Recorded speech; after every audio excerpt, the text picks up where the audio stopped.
وقت شما به خیر. من بهراد رضازاده‌ام و شما به فیبوناچی 10 خرداد ماه نگاه میکنید. امروز هم مثل برنامه‌های قبل سعی داریم به موضوعی مهم در حوزه اقتصاد نگاه کنیم با حضور مهمانانی که نظرات اونها کمک خواهد کرد تا دقیق‌تر بحث رو با هم باز کنیم و در موردش نظرات مختلف رو بررسی کنیم. در بخش اول جناب آقای حسین معروف عضو سابق اتاق بازرگانی اینجاست تا با هم درباره ابهاماتی که این روزها در حوزه اتاق بازرگانی و فعالین این اتاق پیش اومده و خبرهای مختلفی اومده حرف بزنیم، اینکه چجوری اتاق بازرگانی به صنعت، تولید و بازار سرمایه میتونه کمک کنه. و مهمان دیگری آقای احمد ایمان دوستم عضو اتاق بازرگانی در حال حاضر هستند که اسناد و مدارکی رو در رسانه‌های دیگه منتشر کردن و درباره اعداد و ارقام زیادی صحبت کردن به ما اضافه خواهند شد تا بررسی بیشتری بکنیم این ماجرا رو. اتاق بازرگانی که در سال 1404 5 همت یا 5000 میلیارد تومان بودجش مصوب شده و 1200 میلیارد هم از سال گذشته در حسابش باقی مونده. این سوال رو در برنامه امروز بهش پاسخ خواهیم داد بعد از دیدن آیتمی که آماده کردیم برای شما درباره همین موضوع و آقای حسین معروف به من اضافه میشن تا با ایشون صحبت کنیم.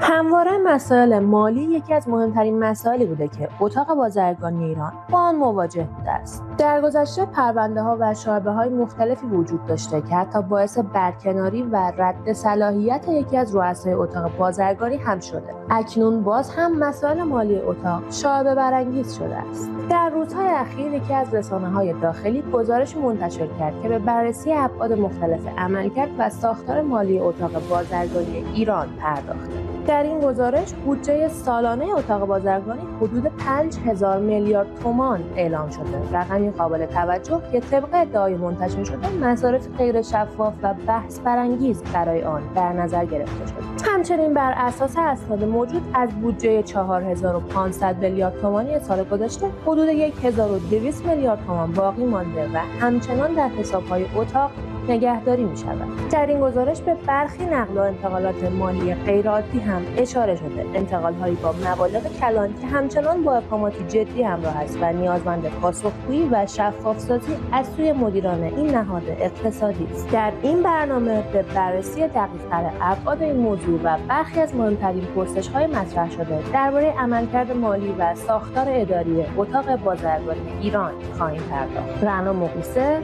رسانه تصویری آن.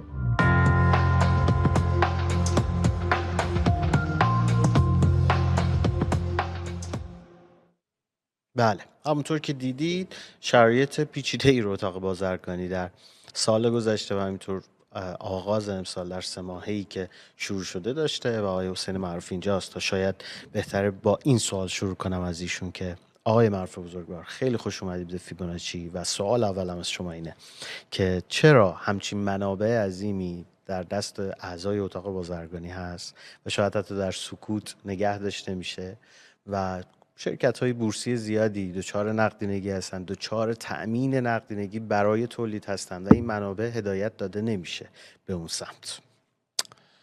با نام و یاد پروردگار قادر توانا، عرض سلام و ادب و احترام دارم خدمت بینندگان برنامه شما، همکاران محترمتون و جناب عالی. ممنونیم از شما. تشکر میکنم. عرضم به حضورتون، ببینید موضوع مربوط به 1 سال و 2 سال اخیر نیست. من بایستی اول یک پیشینه ای از ماجرا و یک تاریخچه ای از موضوع رو خدمت جناب عالی و بینندگان محترمتون عرض کنم و بعد برسیم به اینی که خب چه اتفاقاتی بعد افتاده. ببینید، با تصویب قانون برنامه 5 و مشخصاً ماده 77 قانون برنامه 5 مقرر شد که اعضای اتاق بازرگانی، که البته بعدش هم با تغییراتی گفتن که دارندگان کارت بازرگانی 1/1000 فروش خودشون رو به عنوان سهم اتاق بازرگانی پرداخت کنن. خب این 1/1000 فروش فارغ از این بود که این فروش آیا منتهی و منتج به سود می شود یا نه اصلا فروشی است که منتهی به زیان میشه، چون همه فروش ها که فی‌البداهه و ابتداعاً سود نیست. واحدهای تولیدی میان نسیه میفروشن، مدتدار میفروشن و احتمال داره که این چک ها پاس نشه و منتج به زیان بشه. خب سر صداهای زیادی از سراسر کشور بلند شد که خب این 1/1000 رقم واقعا رقم حیرت انگیزی میشد. ماده 77 قانون برنامه پنجم وقتی که تجویز به وصول کرد، عناوین هزینه ای را هم قانونگذار مشخص کرد که اگر نیاز بود من میخونم که در کجاها بایستی این 1/1000 فروش هزینه بشه. خب سر صداها از سراسر کشور بلند شد. اولین خبط و خطا را فارغ از این که این رقم واقعا عادلانه بود یا نبود که من روش بحث دارم که اصلا نیاز نبود که این رقم بخواد ورود کنه به اتاق بازرگانی و از جیب ملت ایران بره. حالا میگن اعضای اتاق دادن، ولی اعضای اتاق تو صورتهای مالیشون روی فروش کالا و خدماتشون از مردم ایرانی رو گرفتن. این پولی نیست که اعضای اتاق داده باشن، این پولی است که تک تک مردم ایران در پرداختش مشارکت دارن. بله. عضو اتاق یک واسطه است که از مردم ایران این رو تحت در واقع درصدی از چیز گرفته، درصدی از فروش کالا و خدمات گرفته و داده به اتاق ایران.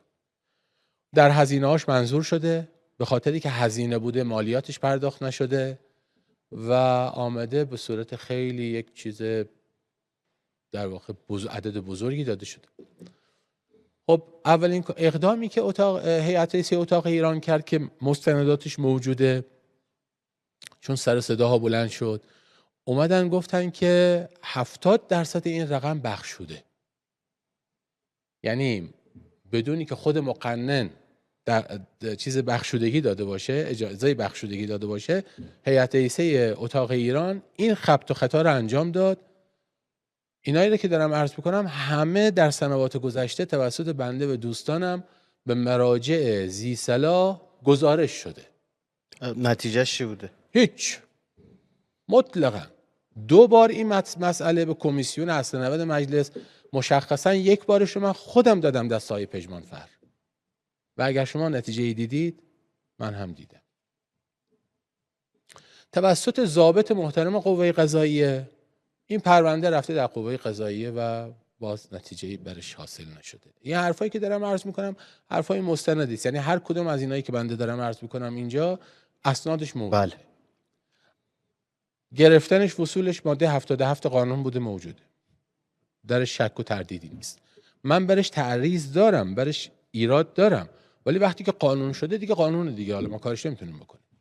ولی اینی که اومدن 70% تخفیف دادن رو حکم مقنن، این خلافه و هر کسی میتونه این رو ثابت کنه که این خلاف نیست. من حاضرم باش بحث کنم دیگه. اصلا مقنن اومده گفته این ایکس مبلغ رو باید بگیرید، هیئت رئیسه اتاق ایران گفته آقا مقنن رو ولش، 70% تخفیف 30% رو بیا بده. و هیچ وقت هم اصلاح نشده این قانون و ببینید همچنان 70% هست. ماده 77 تا سال 96 با 1 سال تمدید ساری و جاری بوده. قانون برنامه پنجم 1 سال تمدید شد. بله. و ماده 77ش هم تمدید شده دیگه و این وصول تا سال 96 صورت گرفته.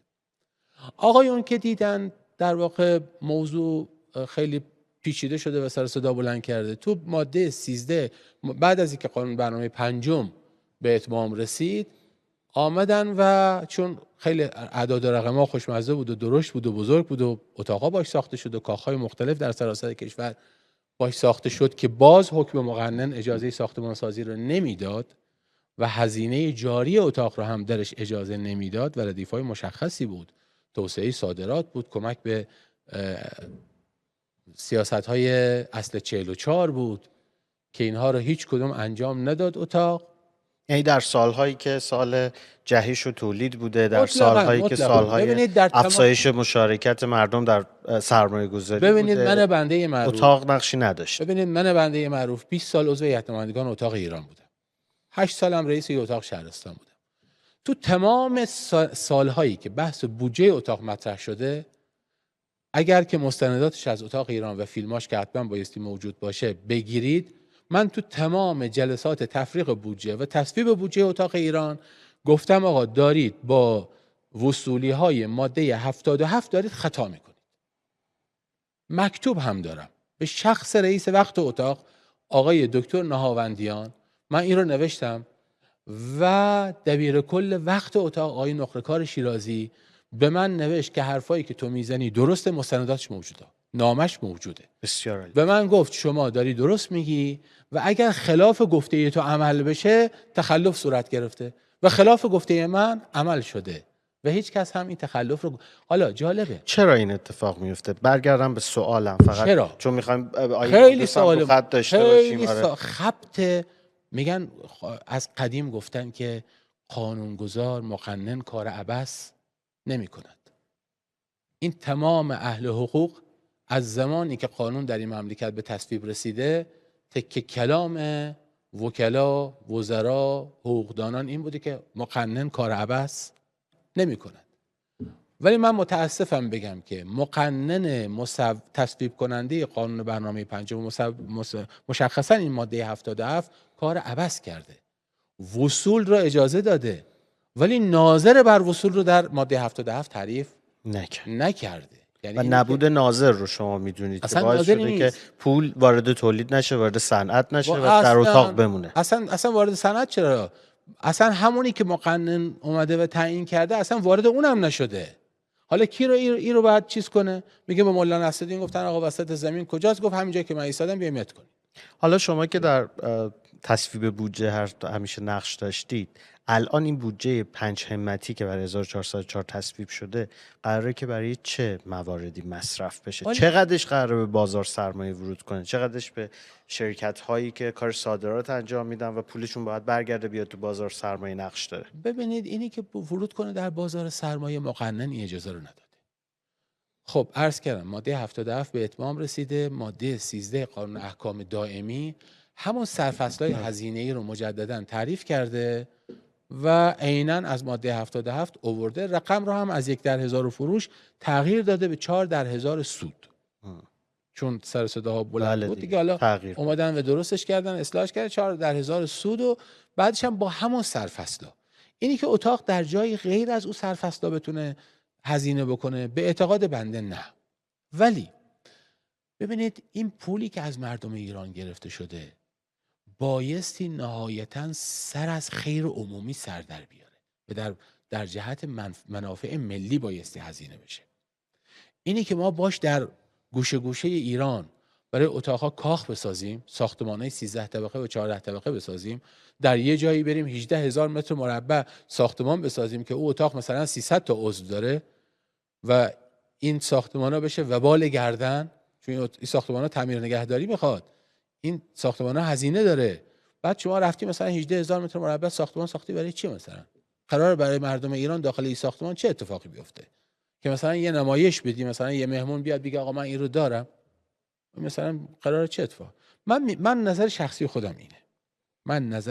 خودم اینه که هر اتفاقی در حوزه دولت، در حوزه بخش خصوصی بیفته و درش خیر عمومی و منافع ملی لحاظ نشه کار عبثه.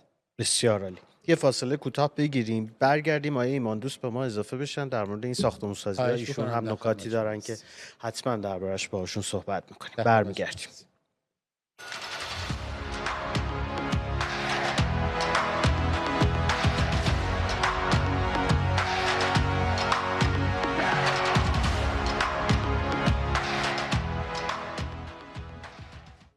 با آقای حسین معروف عضو سابق اتاق بازرگانی در بخش اول گفتگو کردم درباره اینکه بودجه هایی که در اتاق بازرگانی مصوب میشه و هزینه کرد میشه چرا خیلی به رونق بازار سرمایه، به رونق تولید نتونسته کمک کنه. پاسخهای جالبی دادن. آقای احمد ایمان دوست هم روی خط ما هستن به صورت تصویری کنارمون هستن تا درباره مواردی که مطرح کرده بودن که یک نکته مهم این بود که ظاهرا در یک مبلغ 255 میلیارد تومان به بانک مسکن ساری منتقل شده و خزانه‌دار هیچ گزارش رسمی هم ارائه نکرده. آقای ایماندوست خیلی خوش اومدید. با همین سوال که چرا این گزارش ارائه نشده هنوز میخوام باهاتون شروع کنم و بفرمایید که این اسناد چجوری حالا به دست شما رسیده. بله، بسم الله الرحمن الرحیم. به نام خداوند بخشنده مهربان. ضمن تشکر از دعوت مهمان تکنوکرات و مسلط به امور اتاق جناب آقای حسین معروف، خدمتتون عرض شود که بعد از تغییر تحول در اتاق بازرگانی ایران و آمدن جناب آقای حسن زاده به عنوان رئیس جدید اتاق، خوشبختانه ایشون اعتراضاتی که در خصوص جابجایی نامتعارف پول به بانک بانک مسکن به خصوصی در ساری، شعبه به خصوصی در ساری بود، پیگیری کردن و اصل سودش رو برگردوندن به حساب اتاق بازرگانی ایران، بانک ملی شعبه خشایار. خوشبختانه. ولی چرا این اتفاق افتاد؟ من فکر میکنم کلان باید راجع به قضیه صحبت کنیم. یعنی اینکه یه ضرب المثلی هست در فرهنگ غنی ما، میگن گر نهد خشت اول معمار کج، میرود تا ثریا دیوار کج. زمانی که اتاق بازرگانی در واقع اساسنامه‌اش در واقع مصوب شد، دقیقاً بند 1 اساسنامه اتاق بازرگانی صریحاً نوشته به منظور کمک به فراهم آوردن موجبات رشد و توسعه اقتصاد کشور، تبادل افکار و بیان آرا و عقاید مدیران صنعتی معدنی، کشاورزی و بازرگانی به موجب وظایف و اختیارات این قانون، اتاق بازرگانی صنایع معادن جمهوری اسلامی ایران تأسیس می شود. حال ما باید بدونیم که مدیریت یعنی استفاده از کلیه امکانات و منابع در راستای هدف مشخص. حال سوال هست که کدوم یکی از این امکانات در راستای این اهداف به کار گرفته شده؟ سوال خیر هست. همونطوری که جناب معروف عزیز اعلام فرمودن، وقتی که در یک شهری ما 450 تا 300 تا دارنده کارت داریم، چه نیازی به یه ساختمون عریض و طویل و چند طبقه است و چند میلیاردی؟ اینجا به این مطلب من اشاره میکنم که وقتی اعتراض ها بلند می شود که منافع فردی در مقابل منافع جمعی قرار می گیرد و زورش به قول معروف می چربه به این. بنده معتقدم که همونطور که حضرت امام فرمودن همه چی غربی ها بد نیست، خیلی چیزها هستش که میشه از غربی ها استفاده کرد و یاد گرفت، از جمله اتاقهای بازرگانیش.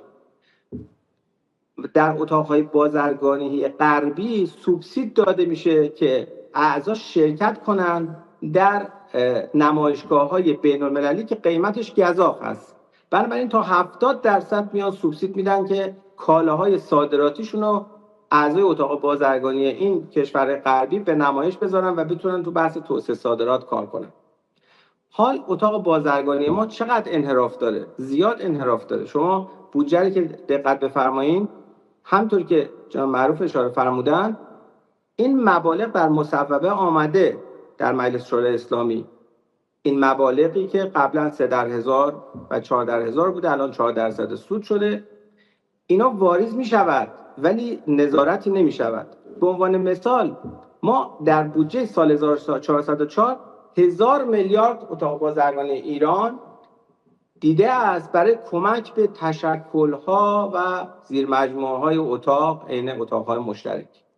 1000 میلیارد دیگه تخصیص داده شده برای کمک به کسری بودجه و مواردی که اتاق بازرگانی شهرستان‌ها دارن. آیا ایماندوست عذر میخوام قبل اینکه وارد بله. بحث بعدی بشین، این چه ایرادی رو شما میبینید توش که به تشکل‌ها بخوان این پول رو تزریق کنن؟ خب تشکل‌ها و زیر مجموعه‌های اتاقن دیگه، برای رشد و یا صندوق‌های تثبیتی شاید دارن براشون برنامه‌ریزی میکنن. بله الان من عرض کردم هر موردی که در راستای اهداف اتاق نباشه مضر میدونم برای اتاق. این که شما به یه تشکلی پولی بدهید و پیگیری نکنید و نظارت نکنید که صرف چه کاری این پول می شود، این خودش محلا جای اشکال دارد. یعنی این 255 میلیاردی که به بانک مسکن ساری رفته احتمالاً از یه همچین اونه که جریانی منتقل بله شده. اونم ما نمیدونیم، اصلا توضیح داده نشد و متاسفانه هیئت نماینده اون اتاق هم سوال نکردن که این چرا. چون نگاه کنید ما در کشورمون بانک‌های مسکن همه یک خدمات میدن، یک امکانات دارن. این نیست که یک شعبه خاص در ساری بیاد یه امکان خاصی داشته باشه و در تهران اونو نداشته باشه. خب حالا ما بعد ببینیم که این با چه هدفی این پول جابجا شده، که بعضا ما میشنویم که حالا راست و دروغشو من صحت و سقمشو نمیدونم که 250 میلیارد دیگه هم قرار بوده منتقل بشود. اینو ما شنیدیم فقط، ولی من ندیدم. ولی اسناد این 255 میلیارد رو بنده دیدم، رؤیت کردم. یعنی بعد از اومدن آقای حسن‌زاده که این پول برگشت، به توصیه خود دوستان من بنده رفتم و دیدم بله پول برگشته، ولی این هیچ گزارشی داده نشده در جلسات هیئت نمایندگان بابت چی، با چه هدفی این پول منتقل شده، چی شد که در چه برگشت، زمانی این برگشت. اتفاق افتاده بوده های ایمان دوست؟ در زمان ریاست کدوم بزرگوار بر اتاق این اتفاق افتاده؟ آقای صلاح‌ورزی این اتفاق افتاده بوده. در زمان های صلاح‌ورزی بود. بله در زمان آقای صلاح‌ورزی این پول منتقل شده. طی 2 فقره چک این اتفاق افتاده. یک چک در 15/9/1402 که 100 میلیارد منتقل میشه و بعدیش در 22/9/1402 155 میلیارد و 500 میلیون تومان منتقل میشه که جمعاً میشه 255 میلیارد و 500 منتقل میشه به یه شعبه خاص در ساری. خب ما وقتی همچین پولی منتقل میشه به راحتی به یک شعبه بانک، باز من برمیگردم به سوال اولم، چرا این پولها به چرخه تولید، صنعت و کمک به بازار سرمایه منتقل نمیشه؟ شما به عنوان یک عضو اتاق چه راهکاری دارید برای اینکه این پولها رو بتونید وارد تولید کنید؟ خودتون گفتید در بند که اساسنامه یکی از اعضا بازرگانان، صنعتگر، تولیدگر، کشاورزهای مختلف قراره که نفع ببرن و ذی‌نفع باشن از اتاق بازرگانی، ولی شاید الان فقط بازرگانها و تاجرها بیشتر ذی‌نفعن. بله درسته. نگاه پیشنهاد ما خیلی واضحه، یعنی اینکه دولت 4 عضو در شورای عالی نظارت دارد. 4 عضو: وزیر کشاورزی، وزیر اقتصاد، وزیر صنعت و معدن تجارت و رئیس سازمان استاندارد، سازمان ملی استاندارد. از 7 نفر 4 نفر یعنی اکثریت عضو دولتی هستند. دبیر شورای عالی نظارت از بخش دولتی است که فردی بسیار گرفتار منصوب شده به این پست و کمترین زمانو، اینطور که من بررسی کردم، کمترین زمانو برای اتاق صرف می‌کند. خب حالا خیلی راحته، همین اعضای دولتی 20 کرسی در هیئت نمایندگان اتاق دارن به واسطه عضویت در اتاق بازرگانی تهران. یعنی ما 15 تا عضو از اتاق بازرگانی، 15 عضو از وزارت سمت داریم، مأمور در اتاق بازرگانی تهران، عضو هیئت نمایندگان اتاق تهران، و 5 عضو از وزارت جهاد کشاورزی. ما خواهشی که داریم اینه که وزیر محترم صنعت و معدن تجارت ضمن فعال کردن جلسات شورای عالی نظارت از این 20 نفر نماینده دولت در ترکیب هیئت نمایندگان ایران، اتاق بازرگانی ایران، استفاده کنند برای اصلاح و نظارت بیشتر بر این بودجه‌های کلان. ولی متاسفانه ما وقتی که به اعضای دولتی عضو هیئت نمایندگان و اتاق بازرگانی نگاه می‌کنیم، دوستان اکثرا جنبه تشریفاتی دارن، مسلط به اتاق نیستن. مثلا فرض کنید سخنگوی دولت و معاون سازمان محیط زیست کشور عضو هیئت نمایندگان اتاق بازرگانی تهران شدن با معرفی وزیر محترم سمت، که بنده تا الان متوجه نشدم که این صدا بنده داریم؟ بله آقای ایمان دوست، صداتون رو داریم. آره. تصویرتون ولی برای لحظاتی قطع شد، ولی بله. ادامه بدین. بنده مثلا خط و ربطش متوجه نشدم. این خیلی راحته. یک، ما از وزیر محترم خواهشی که داریم از اختیاراتشون استفاده کنن و حضورتون عرض شود شورای عالی نظارت مرتب در واقع شکایات، پیشنهادات، مواردی که در چارچوب اساسنامه هست بگیرن و در جلسات مطرح کنن، اقدامات اصلاحی برای آیین‌نامه‌ها انجام بدن، اقدامات نظارتی انجام بدن و از جمله از اون 20 نفر، اون 20 نفری که از دولت حضور دارن در ترکیب هیئت نمایندگان اتاق ایران، ما خواهشی که داریم به جای افراد تشریفاتی افرادی باشن مسلط، دلسوز که در تمام جلسات شرکت داشته باشن. این من در همینجا لازمه که اشاره کنم که دوستان عزیز، وقتی که در یک سال 3 غیبت یکی از اعضای هیئت نمایندگان داشته باشن در جلسات هیئت نمایندگان، مستعفی شناخته میشن، در صورتی که رئیس اتاق، مثلا اتاق بازرگانی تهران، تشخیص بدن این غیبت‌ها غیر مجاز است. ما ایماندوست عذر میخوام. آره. بله.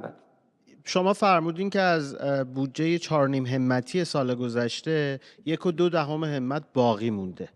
چه خرج‌های اتاق داره که اینقدر بودجه باقی میمونه؟ آیا یک روال عادیه که هر سال اینقدر بودجه باقی بمونه و چرا خرج نمیشه؟ چرا در مصارفی که باید استفاده بشه نشده؟ و آیا اضافه میشه به بودجه 5 همتی؟ یعنی این بودجه 3.8 باید تامین شه، 1.2 بوده از قبل، یا الان عملا 6.2 اعضای اتاق پول در اختیارشون هست؟ این رو میتونید شفاف برای ما باز کنید که اون عدم شفافیت برای ما روشن‌تر شه؟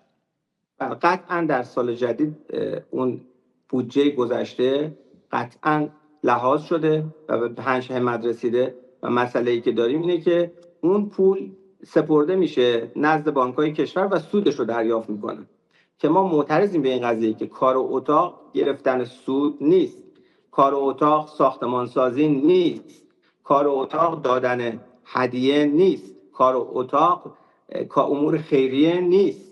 متوجه شدین؟ بله. کار اتاق امور سیاسی نیست. کار اتاق خیلی از طرح‌های پژوهشی که مربوط به دولت میشه و هزینه کلان پرداخت میشه نیست و هر اتفاق و هر فرایندی که در اتاق‌های هر جای دنیا انجام میشود باید بازخوردش حتما منتشر بشود. اگر هیئتی به خارج از کشور با هزینه اتاق اعزام میشود باید بازخوردش حتما منتشر بشود.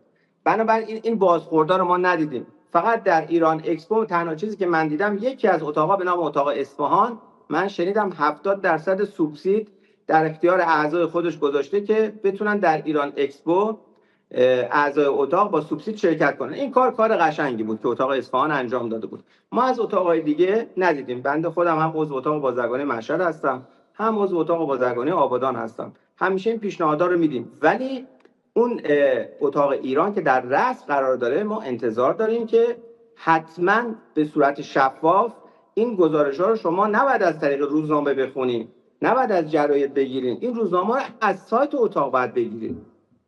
این همه چی باید شفاف باشه. این سایت اتاق این گزارش عمل کرد، نه متاسفانه همونطور که جناب معروف فرمودن این مال امسال و پارسال نیست، از گذشته این بدعت غلط گذاشته شده. نه بودجه بارگذاری می شود، نه اعضای اتاق مشخصاتشون بارگذاری می شود، نه عملکرد بازگذاری می شود، هیچ کدام.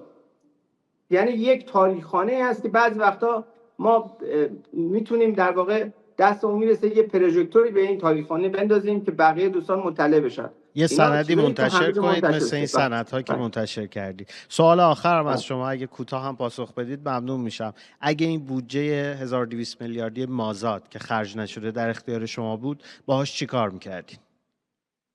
اگر این بودجه 1200 میلیاردی در اختیار بنده بود، من اینو سوبسید یا یک در واقع تسهیلات بلاعوض در اختیار صادرکننده ها میگذاشتم که دوستان تشویق بشوند برای دریافت استانداردهای اجباری برای صادرات به کشورهای هدف.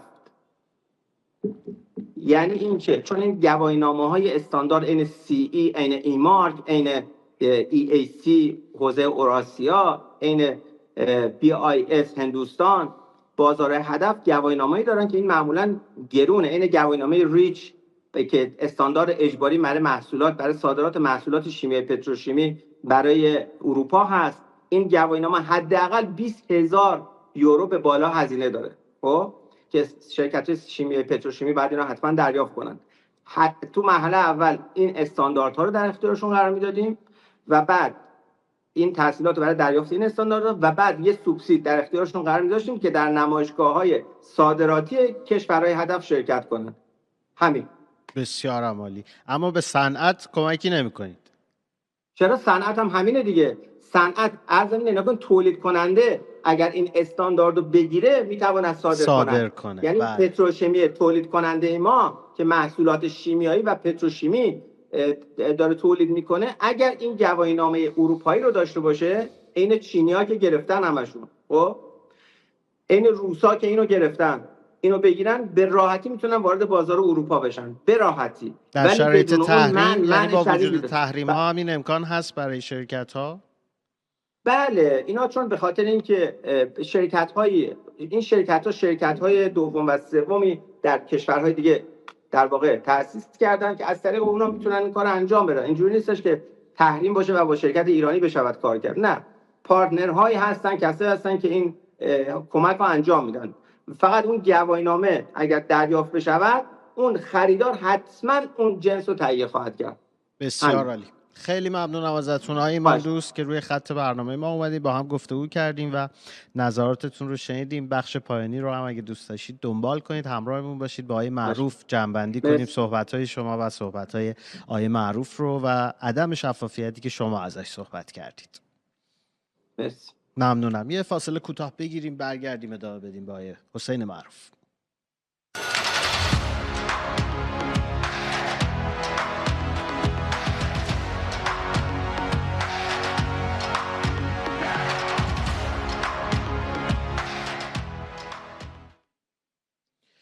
بله، دیدیم صحبت‌های آقای احمد ایمان دوست عضو اتاق بازرگانی مشهد و آبادان که درباره عدم شفافیت در بودجه چه نکاتی رو مطرح کرده بودن. آقای معروف بزرگوار، نظر شما درباره صحبت‌های ایمان دوست چیه؟ ایشون هم تایید کردن به نوعی حرفای شما رو که این تاریک خانه‌ای که ازش صحبت کردن و عدم شفافیت همیشه هست و موافقید با اینکه باید چی کار کرد؟ ببینید باید چی کار کردش که کاملا مشخصه. حالا فرمودید که سوال کردید از آقای ایمان دوست که این پول رو شما می‌بردید داخل صنعت. خب تجویز ماده 77 قانون برنامه پنجم و ماده 13 قانون احکام دائمی هست که ارائه خدمات بازاریابی، مشاوره‌ای و کارشناسی برای کلیه اعضای اتاق بازرگانی. ببینید ما امروز یه بخش مهم از تولیدات صنعتی و ما مازاد تولید صنعتی داریم دیگه. و این مازاد تولید صنعتی در تمام دنیا تبدیل میشه به صادرات و مشکل مهم کشور ما و تولیدات صنعتی ما عدم بازاریابی مناسبه. خب اگر اتاق بازرگانی ایران به این وظیفه قانونی خودش عمل میکرد و در بازارهای هدف صادراتی ما که ترجیحاً فعلا کشورهای پیرامونی ما هست، حوزه خلیج فارس هست، افغانستان هست، عراق هست، پاکستان هست، CIS هست که در شمال کشور هست، اگر مراکز بازاریابی حرفه‌ای را مستقر می‌کرد، نه اینکه رها کنه فی امان الله ها، یعنی مراکزی که بیان و آمار بدن که برای تولیدات صنعتی ایران 1 2 3 4 5 ما این کارا رو انجام دادیم، نه اینی که یه نفر رو بذاریم اونجا بعد بخواد بره تفریح کنه، بخواد بره برای خودش در واقع بازاریابی کنه. نه، بیاد و مسئولانه یک نفر، یک واحدی هم در اتاق ایران باشه که بگه آقا امروز در افغانستان من برای این تعداد برند ایرانی کار بازاریابی رو انجام دادم، برایشون فروشاشون رو به سامان رسوندم. کارا رو میتونه انجام بده. اصلا هم هزینه زیادی نداره نسبت به این پولی که داره از صنعت کشور میگیره. ببینید پولی که داره داده میشه به اتاق بازرگانی رو خدمتتون عرض بکنم. بیشتر از 90% واحدهای بزرگ تولیدی ایران دارن میدن. بله.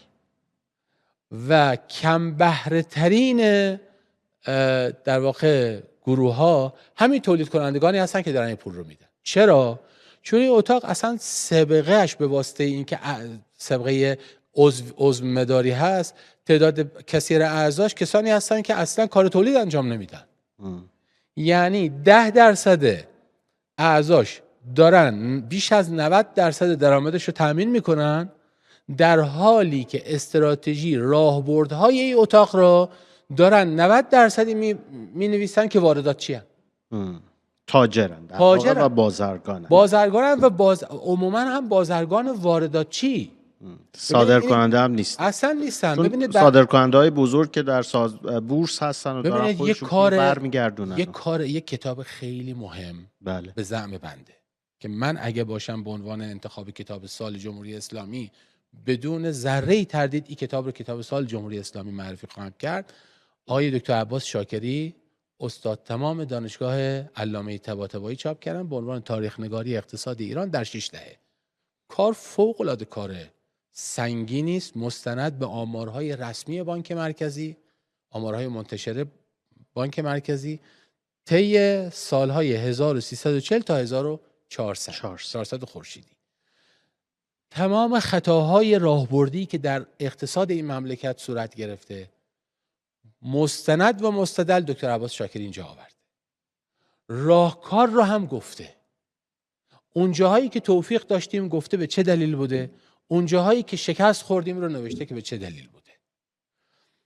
و یکی از نقاطی که روش دست گذاشته این بوده که اگر در دهه 40 خورشیدی اقتصاد مملکت نماگرهاش داره نشون میده که ارتقا داشتیم ما، و همین اتاق بازرگانی هم معترف هست که دهه 40 خورشیدی ارتقا داشتیم، به این دلیل بوده که اولا فرماندهی اقتصادی مملکت متمرکز در وزارت اقتصاد بوده، یعنی گمرک و وزارت صنایع، وزارت صنعت و معدن و تجارتی که الان داریم، اینها همه متمرکز شده بوده در دست وزارت اقتصاد علی نقی قالیخانی و اتاق بازرگانی این کشور از اتاق صنعت و معدنش جدا بوده. بلا فاصله بعد از اینکه اون حاکم در واقع اقتدارگرا میاد و اون اتفاقات رو رقم میزنه و علیخانی و تیمش رو کنار میگذاره از اقتصاد مملکت، این اتاق هم میاد ادغام میشه و مجددا وضعیتی ما امروزی که ما درش قرار داریم اصلا تردیدی وجود.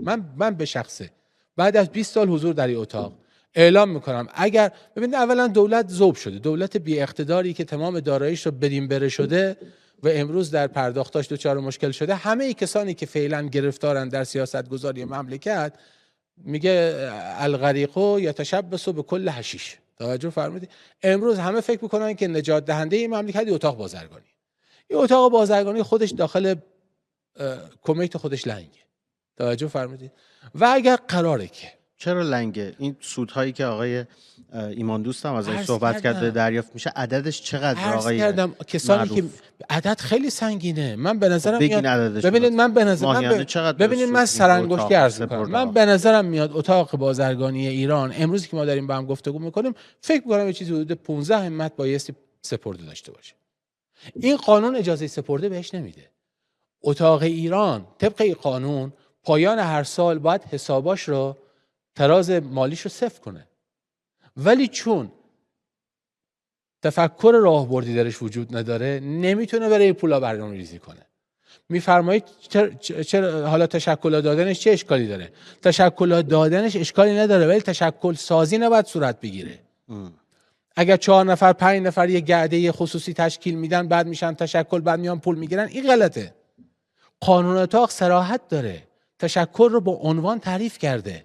امروزی که ما داریم با هم دیگه گفتگو میکنیم نزدیک 180 تشکل در اتاق بازرگانی وجود داره، در حالی که تکلیف بوده اینا همگنسازی بشه، اینا در هم ادغام بشن برای هم افزایی. این اتفاق صورت نگرفته. هر کسی 4 نفر 5 نفر نشستن کنار هم دیگه. ما تشکل داریم داخل اتاق بازرگانی 6 نفر 7 نفر عضو داره، برای تشکل میاد پول میگیره. اصلا هم تابع قاعده ای نیست، بر اساس چانه‌زنی است. هر کسی زورش میرسه، هر کسی میتونه به اتاق رئیس نزدیکتر باشه، میره اونجا پول بیشتری میگیره. آیا قاعده نداره؟ قانون مشخص کرده این ماجراها رو. ببینید اگه قرار باشه ما بخوایم عمل به قانون بکنیم کار راحت. در زمان شما هم که در اتاق حضور داشتید این ماجراها بود؟ حتما بوده. ببینید بنده همیشه به عنوان عضو منتقد بودم، همیشه هم طرد شدم. و در انتخابات چی؟ آیا این پولها در انتخابات اتاق‌ها هم صرف شده یا نه واقعا افراد هزینه شخصی میکرد؟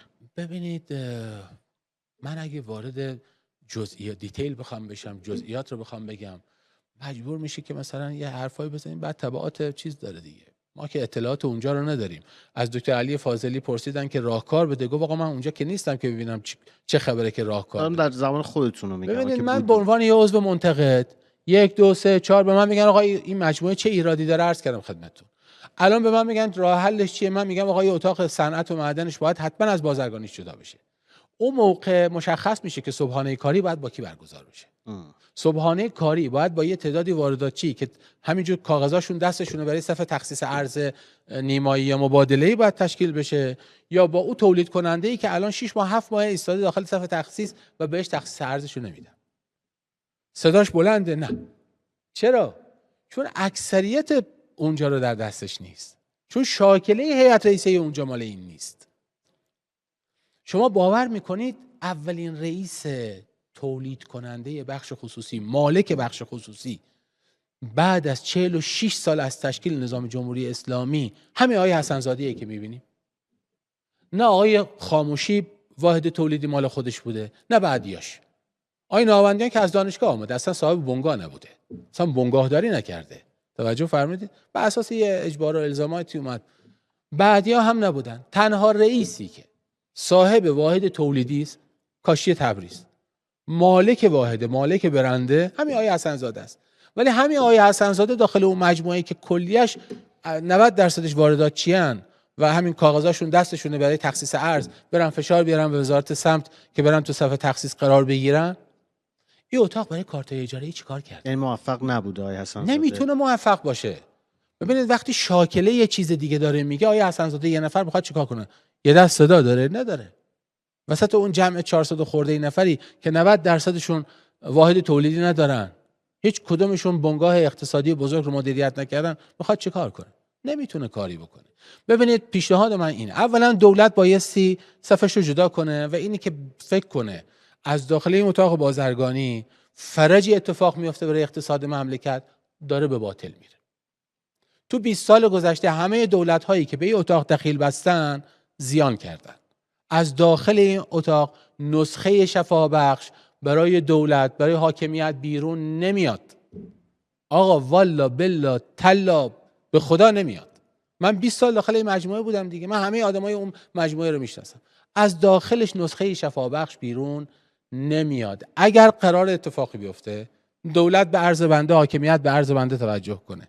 در اولین فرصت اولا اینا تمام تلاش میکنن هر کسی میخواد یه خانه یا اتاقی تشکیل بده، فوری میگن به خاطری که هیمنه خودشون به هم نریزه، او شاکله وضع موجود از دست نره، میگن بیا یه عنوانم میزنن تنگ عنوان قبلی. صنعت، معدن، تجارت بود، گفتن یک کشاورزی هم بزنیم که چی که خانه کشاورز و اتاق کشاورز تشکیل نشه. حالا بگن گردشگری، میگه آقا نمیخواد تشکیل بدیم، ما یه گردشگری هم میزنیم تنگ اسمش. توجه به اسم نیست، به عنوان نیست، به عمله. عمل کردی به عمل 200 گفته چون نیم کردار نیست. اگه قرار حاکمیت، دولت باید لابد و ناگزیر بایستی بخش تولیدی و معدنی این مجموعه را از بخش بازرگانیش باید جدا کنه. بازرگانی خودش بره وصولیاش هم بگیره، ببینم چقدر میتونه از بازرگاناش وصول کنه. به خدا اگر بتونه 2 میلیارد و 3 میلیارد از بخش بازرگانی این اتاق، بخش بازرگانی دارم عرض میکنم، وصول کنه، 99% وصولیا از بخش صنعت و صنایع بزرگ. خیلی ممنونم ازتون آقای معروف بابت حضورتون و ممنونم از شما که فیبوناچی امروز رو دنبال کردید. امیدوارم فرصتی باقی باشه در هفته‌های بعد هم با فیبوناچی همراه شما باشیم. خدا نگهدار تا هفته آینده.